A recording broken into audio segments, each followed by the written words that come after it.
새날을 여는 새벽 말씀 나눔입니다. 부르심을 받은 사람들이라는 제목으로 고린도전서 말씀을 함께 나누고 있습니다. 오늘은 고린도전서 11번째 말씀입니다. 오늘날 말씀은 우리 지난주 금요일에 살펴봤던 고린도전서 2장 1절로부터 16절 말씀을 다시 한번 살펴보도록 하겠습니다. 형제들아, 내가 너희에게 나아가 하나님의 증거를 전할 때에 말과 지혜의 아름다운 것으로 하지 아니하였나니 내가 너희 중에서 예수 그리스도와 그가 십자가에 못 박이신 것 외에는 아무것도 알지 아니하기로 작정하였음이라. 내가 너희 가운데 거할 때에 약하고 두려워하고 심히 떨었노라.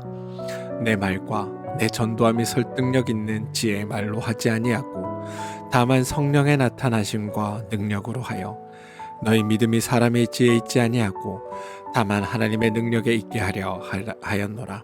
그러나 우리가 온전한 자들 중에서 지혜를 말하노니 이는 이 세상의 지혜가 아니요 또 이 세상에서 없어질 통치자들의 지혜도 아니요 오직 은밀한 가운데 있는 하나님의 지혜를 말하는 것으로서 곧 감추어졌던 것인데 하나님이 우리의 영광을 위하여 만세전에 미리 정하신 것이라. 이 지혜는 이 세대의 통치자들이 한 사람도 알지 못하였나니 만일 알았더라면 영광의 주를 십자가에 못 박지 아니하였으리라. 기록된 바 하나님이 자기를 사랑하는 자들을 위하여 예비하신 모든 것은 눈으로 보지 못하고 귀로 듣지 못하고 사람의 마음으로 생각하지도 못하였다 함과 같으니라. 오직 하나님이 성령으로 이것을 우리에게 보이셨으니 성령은 모든 것 곧 하나님의 깊은 것까지도 통달하시니라. 사람의 일은 사람의 속에 있는 영 외에 누가 알리오? 이와 같이 하나님의 일도 하나님의 영 외에는 아무도 알지 못하느니라. 우리가 세상의 영을 받지 아니하고 오직 하나님으로부터 온 영을 받았으니 이는 우리로 하여금 하나님께서 우리에게 은혜로 주신 것들을 알게 하려 하심이라. 우리가 이것을 말하거니와 사람의 지혜가 가르친 말로 아니하고 오직 성령께서 가르치신 것으로 하니 영적인 일은 영적인 것으로 분별하니라. 육에 속한 사람은 하나님의 성령의 일들을 받지 아니하나니 이는 그것들이 그에게는 어리석게 보이며 또 그는 그것들을 알 수도 없나니 그러한 일은 영적으로 분별되기 때문이라. 신령한 자는 모든 것을 판단하나 자기는 아무에게도 판단을 받지 아니하느니라. 누가 주의 마음을 알아서 주를 가르치겠느냐? 그러나 우리가 그리스도의 마음을 가졌느니라. 고린도전서 2장 1절로부터 16절 말씀입니다. 매년 부활절이나 성탄절 같은 기독교의 기념적인 절기가 되면 사람들은 예수가 실제로 언제 태어났는지 또 부활이 실제로 일어난 사건인지를 증명하기 위한 객관적인 자료들을 찾으려고 노력합니다. 예수의 무덤에 관한 새로운 발견을 하거나 예수님이 탄생한 마국간을 찾는다거나 당시의 날짜가 어땠느니 과학적으로 그날이 실제로 있었느니 없었느니 등등의 과학적인 근거를 제시하기 위해 노력합니다. 하지만 이건 기독교 자체가 성경의 방식에 대해 우매함을 드러내는 방법입니다. 무슨 말이냐 하면 성경은 팩트, 다시 말해 사실을 근거로 제시하는 설명 방식을 사용하지 않습니다. 그런데 우리는 어떻게든 그것 안에서 사실을 찾으려고 한다는 겁니다. 오히려 성경은 사실, 다시 말해 팩트를 감추어 둡니다. 사도행전을 보시면 제자들은 부활에 대한 객관적인 증거를 제시한 적이 없습니다. 자신들이 부활한 예수를 보았다거나 만졌다거나 목격자로서의 증언을 특별히 따로 하지 않습니다. 예수님이 나타나셨던 날짜와 장소, 그 자리에 있었던 사람들에 대한 정보를 알리바이로 제시하지도 않습니다. 사람들은 팩트를 원합니다. 물론 그게 잘못되었다는 건 아닙니다. 그리고 팩트를 이야기하면 사실을 얘기하면 믿을 것처럼 생각합니다. 하지만 성경은 팩트를 제시하지 않습니다. 제자들도 사실을 언급하지 않습니다. 대신 제자들은 예수 그리스도의 부활로 일어난 결과, 영향, 이펙트를 제시했습니다. 예수의 부활이라는 객관적인 사실의 증거가 아니라 예수의 부활이 만들어낸 결과, 예수의 부활 사건으로 맺어진 열매, 예수의 부활이 성취한 내용을 우리 가운데 제시했다는 겁니다. 이게 성경의 방식입니다. 오늘날 교회는 초기 교회가 사용했던 결과, 영향, 이펙트, 다시 말해 결실이나 열매를 제시하는 방식을 사용하지 않습니다. 왜냐하면 안타까운 일인데요. 성도들 자신이 자기에게 이루어진 결과가 무엇인지를 제대로 알지 못하고 자신이 그 결과를 누리는 존재인지도 고백하지 못하고 자신이 그 결과의 적용 대상이라는 것도 제대로 인식하지 못하고 있기 때문입니다. 이는 교회가 잘못 그동안 가르쳐 왔다라는 증거이기도 합니다. 성도 본인부터가 부활의 결과, 부활의 영향, 부활의 임팩트를 구현하지 못하니 부활에 대해 할 말이 없고 어떻게든 팩트를 모아서 전달하고자 했던 것, 그게 교회가 취했던 방법이고 그 방법은 성경과 부합하지 않기에 모든 사람들의 의심에 의심을 낳는 결과를 가져온 겁니다. 성경의 방식이나 하나님의 방식을 사용하지 않으면 성도가 하는 수고와 교회가 하는 수고가 모두 헛수고에 불과하다는 것을 우리는 기억해야 합니다. 세상에는 팩트가 넘쳐납니다. 하지만 그 팩트가 무슨 소용이 있습니까? 예수가 부활했다는 팩트가 있어도 그 부활로 말미암아 내가 변화되고 내가 달라지지 않으면 무슨 의미가 있겠습니까? 예수님이 부활했다는 확실한 사실적 증거가 주어진다고 한들 애초에 그것에 대해 관심 없거나 믿고 싶지 않은 자들은 그것이 아무리 사실이라고 하더라도 그 사실을 의심하고 또 의심할 뿐입니다. 중요한 건 그 사실 자체가 아니라 그 사실로 말미암아 나에게 어떤 변화가 일어나고 나는 어떻게 달라졌으며 나는 어떻게 하나님을 인식하느냐, 이것이 훨씬 더 중요한데 우리는 이것에 대해서 관심 갖지 않는다라는 겁니다. 저는 그런 안타까움이 우리에게 있지 않았으면 좋겠습니다.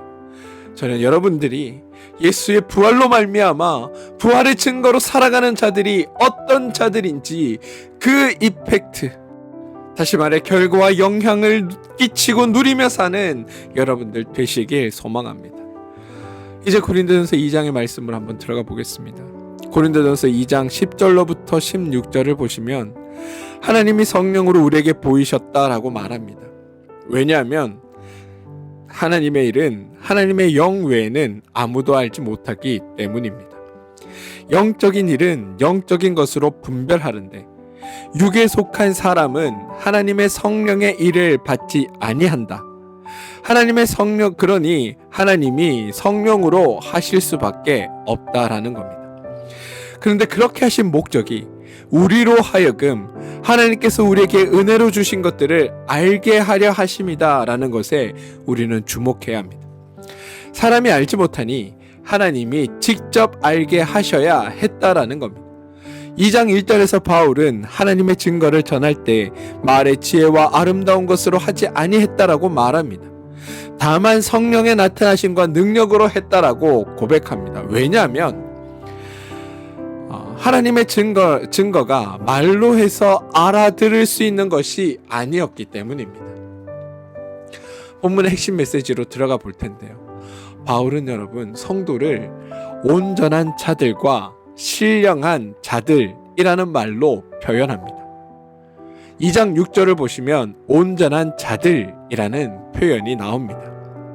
그러나 우리가 온전한 자들 중에서 지혜를 말하노니 이렇게 되어 있습니다. 구원받은 성도, 부르심받은 성도를 바울은 뭐라고 부르냐? 온전한 자들이라고 말하고 있다는 겁니다. 그렇다면 반대로 구원받지 않은 자들은 어떤 자들일까요? 바로 온전하지 않은 사람들입니다. 온전한 자들과 온전하지 않은 자들을 구별하는 기준은 바울에게 있어서 뭐가 기준이냐? 알아야 하는 것을 아느냐가 기준입니다. 사람이 알아야 할 것이 있습니다. 당연히 알아야 하는 겁니다. 알아도 되고 몰라도 되고가 아니라 반드시 알아야 하는 겁니다. 그리고 그 알아야 하는 것이 바울의 주장에 따르면 인간이 죄인이라는 사실, 그리고 죄로부터 벗어나야 한다는 사실, 그 죄로부터 벗어나서 인간이 하나님의 자녀가 되어야 자유롭고 평안하고 행복할 수 있다라는 사실, 이걸 반드시 알아야 한다라고 바울은 이야기하고 있다는 겁니다. 다시 말씀드리겠습니다. 우리가 반드시 알아야 하는 것, 이건 알아도 되고 몰라도 되가 아니라 반드시 알아야 하는 겁니다. 반드시 알아야 하는 게 뭐냐면 우리가 죄인이었다라는 사실, 그리고 죄로부터 반드시 벗어나야 한다라는 사실, 죄로부터 벗어나야 우리가 하나님의 자녀가 되어야 자유롭고 평안하고 행복할 수 있다라는 사실입니다. 인간의 문제의 본질이 죄이고 인간의 행복의 근본이 죄로부터의 구원이다. 이 사실을 우리는 잊어서는 안 됩니다. 이게 성도라면 다 알고 있어야 하는 겁니다. 그런데 세상 사람들은 자신들이 죄인이라는 것을 모릅니다. 그래서 행복하고 싶어서 헬라인들은 지혜를 구했고 유대인들은 표적을 구했습니다. 그런데 정작 하나님께서 십자가를 통해 예수 그리스도의 그 부활 사건을 통해 은혜를 주셔서 십자가의 도를 우리 가운데 전했더니 행복하고 싶어서 지혜를 구하고 행복하고 싶어서 표적을 구했던 그들이 십자가의 도를 보고 미련하게 여기고 어리석은 것으로 여겼다라는 겁니다. 하나님의 십자가가 우리의 죄의 문제를 해결해 주셨으니 그게 하나님의 지혜고 하나님의 능력인데 그들은 그걸 알지 못하고 있다라는 겁니다. 분명히 알아야 할 것인데 세상 사람들은 알지 못하고 있다. 그런데 이걸 아는 사람들이 있습니다. 누구냐? 바로 저와 여러분. 다시 말해 성도라는 겁니다. 그래서 알고 있는 사람을 온전한 자라고 부르고 알 것을 알지 못하는 자를 세상 사람이라고 부르는 겁니다. 그리고 이건 하나님의 영이 아니면 절대로 알 수 없는 것이기도 합니다. 그런데 저와 여러분은 하나님의 영을 받은 자들입니다. 그래서 성도를 온전한 자라고 바울은 부르고 있는 겁니다. 온전한 자를 다른 말로 표현하면 뭐가 될까요? 바로 아는 자입니다. 이 아는 자에 대한 이야기는 이미 1장에서 우리가 말씀을 나누었습니다. 1장 5절에 보시면 하나님이 부르셔서 성도가 된 사람들을 표현할 때 이는 너희가 그 안에서 모든 일 곧 모든 언변과 모든 지식에 풍족하다라고 말씀을 나누었습니다.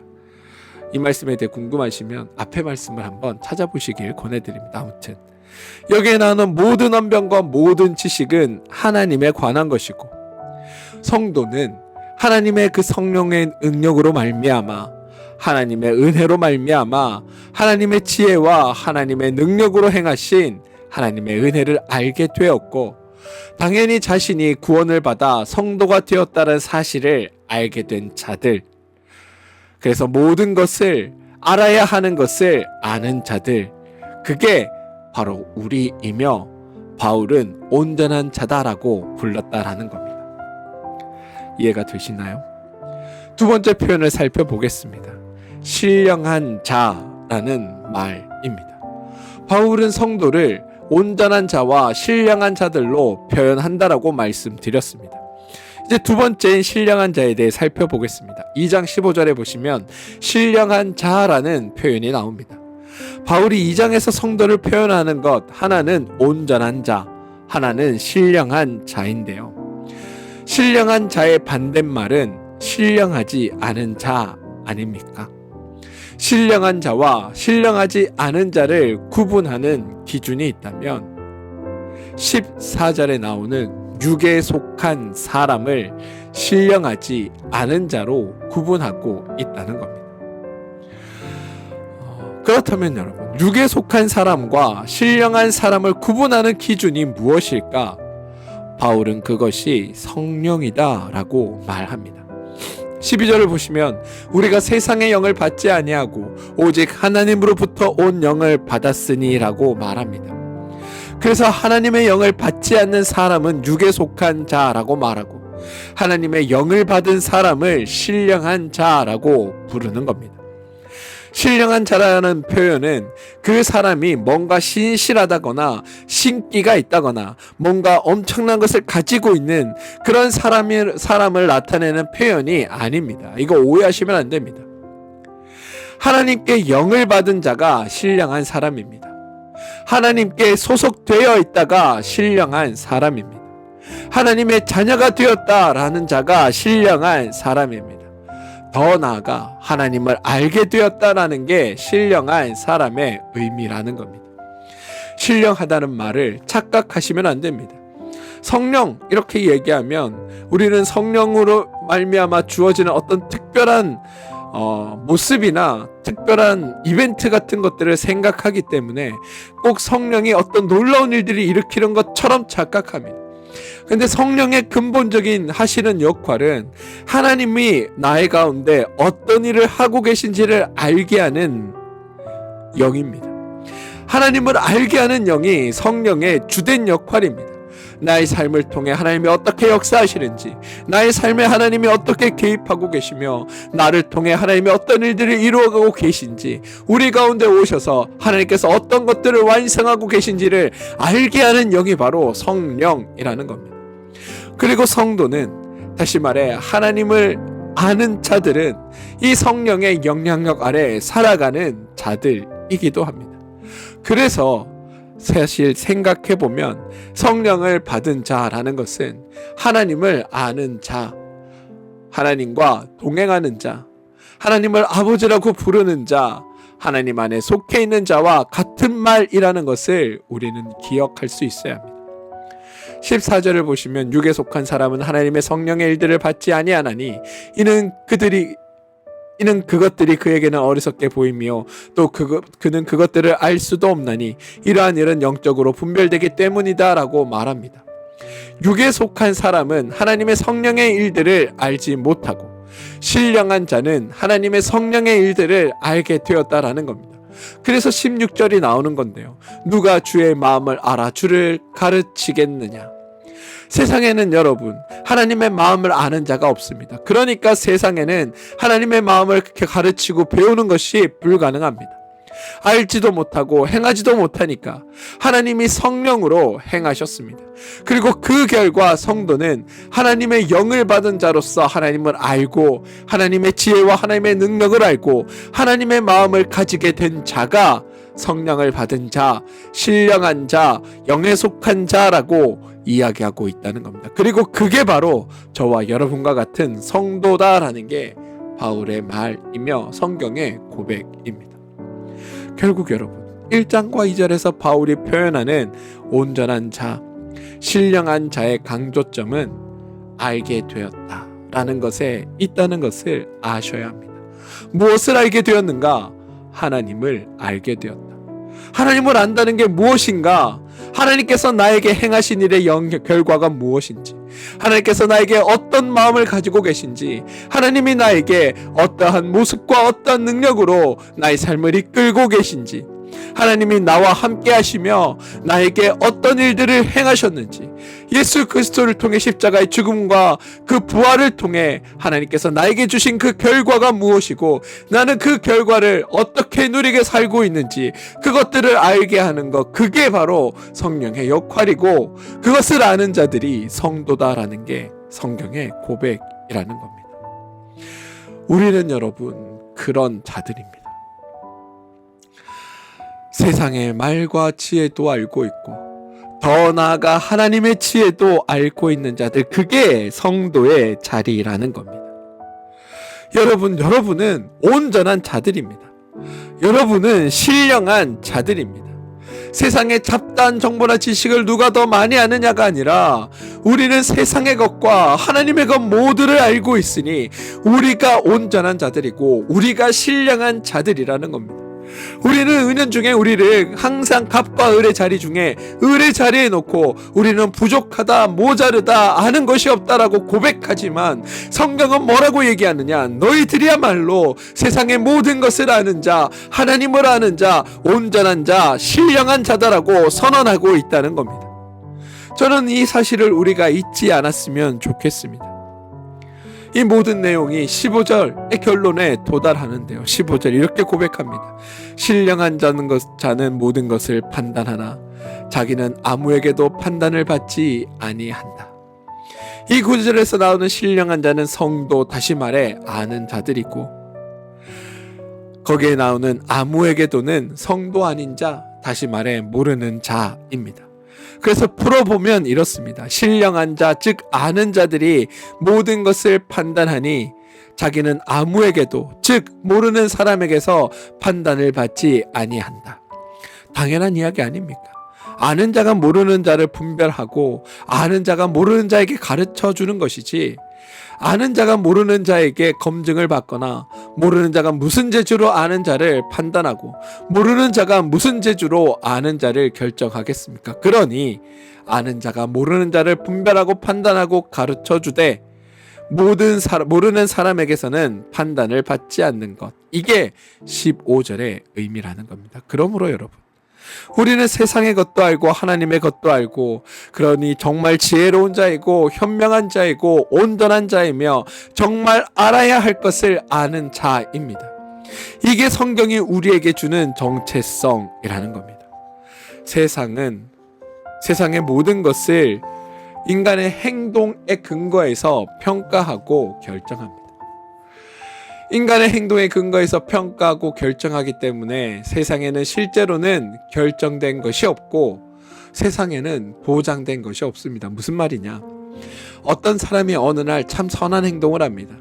선한 행동을 하면 모든 사람이 그 사람이 한 행동을 보고 평가하기에 야, 저 사람은 참 선한 사람이다라고 평가합니다. 그런데 며칠 지나서 그 사람이 악한 일을 합니다. 그러면 그 다음날 갑자기 그 사람을 보고 저놈은 나쁜 놈이다라고 말한다는 겁니다. 선한 사람이었다가 며칠 있다가 나쁜 놈이 되고 또 다른 일을 하면 또 와, 좋은 사람이다라고 말합니다. 인간의 행동에 대해 결정하니까 실제로 결정되는 게 없는 겁니다. 또 인간의 행동에 따라 보장하니까 보장된 것도 없습니다.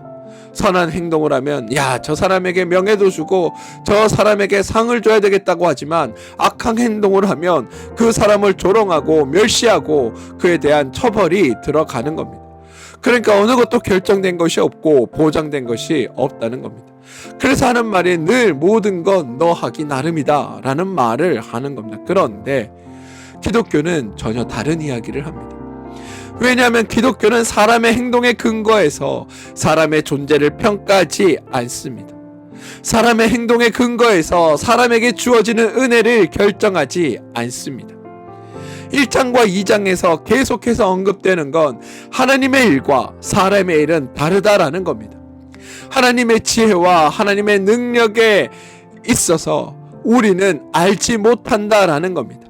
알지 못하니 행한 것도 없습니다. 우리가 할 수 없어서 하나님이 성령으로 행하셨습니다. 기독교의 표현은 사람의 행동에 근거한 것이 아니라 하나님께서 우리에게 하신 일에 근거하는 종교입니다. 그래서 바울도 고린도 교인들의 모습을 보고 그들의 어떤 행동을 보고 너희들이 성도답지 않다, 너희들이 그렇게 행하는 것을 보니 너희들이 구원받았는지 의심이 된다 등의 평가를 내리지 않습니다. 왜냐하면 하나님 사람의 행동에 근거해서 하나님의 자녀됨, 은혜 받음을 전혀 결정하지 않기 때문입니다. 사랑하는 성도 여러분, 하나님이 고린도 교인들을 부르셨고 하나님의 교회라고 선언하셨습니다. 그걸로 충분한 겁니다. 그들이 어떤 행위를 하고 어떤 것들을 저질렀다, 그것으로 너희들이 성도답냐 성도답지 않냐라는 표현은 우리가 쓸 수 있는 표현이 아니라는 겁니다. 하나님이 고린도 교인들을 부르셨고 교회라고 선언하셨고 그들을 성도라고 부르셨기에 그들이 하는 행동과 관계없이 하나님의 교회이며 하나님의 성도라는 것을 기억하셔야 합니다. 그리고 이는 우리에게도 동일하게 적용됩니다. 여러분의 행동, 다시 말해 여러분이 얼마나 교회를 열심히 출석했는가, 여러분이 얼마나 많은 헌금을 했는가, 여러분이 이런저런 봉사를 얼마나 많이 했는가, 또 여러분 마음속에 어떤 신앙의 확신 여부가 있는가, 이런 것들로 여러분이 성도되고 하나님의 자녀됨이 구분되는 것이 아닙니다. 기독교는 자신의 행동이나 자신의 감정 정도에 따라 내가 성도냐 아니냐, 구원받았느냐 아니냐를 결정하지 않습니다. 내 행동에 의해 내 존재가 결정되는 것이 아니라 하나님의 판단과 하나님의 결정과 하나님의 은혜와 하나님의 능력에 의해 나의 나됨이 선언되는 것, 그게 우리가 믿는 기독교의 모습이며 이게 바로 성경이 세상과 다른 점입니다. 기독교가 세상 방식과 다른 점이 바로 이 지점입니다. 우리는 하나님이 성령으로 알게 하신 자들, 다시 말해 온전한 자들이며 신령한 자들입니다. 세상은 여전히 알아야 할 것을 모르지만 우리는 하나님의 은혜로 그 모든 것을 알게 되었습니다. 하나님이 우리 가운데 어떤 일들을 이루셨고 내가 이제 어떤 존재가 되었는지 우리는 말씀을 통해 또 하나님의 지혜를 통해 성령을 통해 이 모든 것을 알게 되었다라는 겁니다. 하나님의 능력이란 말에 여러분 참으로 많은 의미가 담겨 있는데요, 그 안에는 우리의 성도됨과 이 땅에서의 성도의 역할에 대한 본분이 담겨 있습니다. 그러니 우리의 성도됨을 여러분 분명히 아시고 성도의 정체성을 분명히 세우시고 우리에게 주어진 하나님의 은혜와 복을 아셔서 여러분의 삶의 그 모든 것을 누리며 사는 여러분들 되시길 소망합니다. 뿐만이 아니라 세상의 빛의 역할들을 잘 감당하며 사는 그런 여러분 되시길 부탁드립니다. 이게 온전한 자요, 신령한 자요, 하나님의 지혜와 능력을 아는 자들에게 주어진 특권이며 사명입니다. 그러니 여러분의 삶에 하나님께서 완성하신 일들, 또 여러분과 함께 하시는 하나님, 또 오늘도 우리의 삶에 역사하시는 하나님, 그 하나님을 통해 여러분의 삶을 더욱더 충만하고 복되게 만들어 가시고 신령하고 온전한 자로서 삶을 살아주시는 여러분들 되어주시길 주님의 이름으로 축원드립니다. 우리 함께 기도하겠습니다. 주님, 저희는 주님의 은혜로 인해 세상의 지혜만 아는 자들이 아니라 하나님의 지혜도 알게 된 온전한 자들입니다. 또 신령한 자들입니다. 우리의 문제가 죄라는 것과 그 죄에서 벗어나는 길이 오직 주님의 십자가를 통해서만 가능하다는 것을 알게 하심에 주님 감사를 드립니다.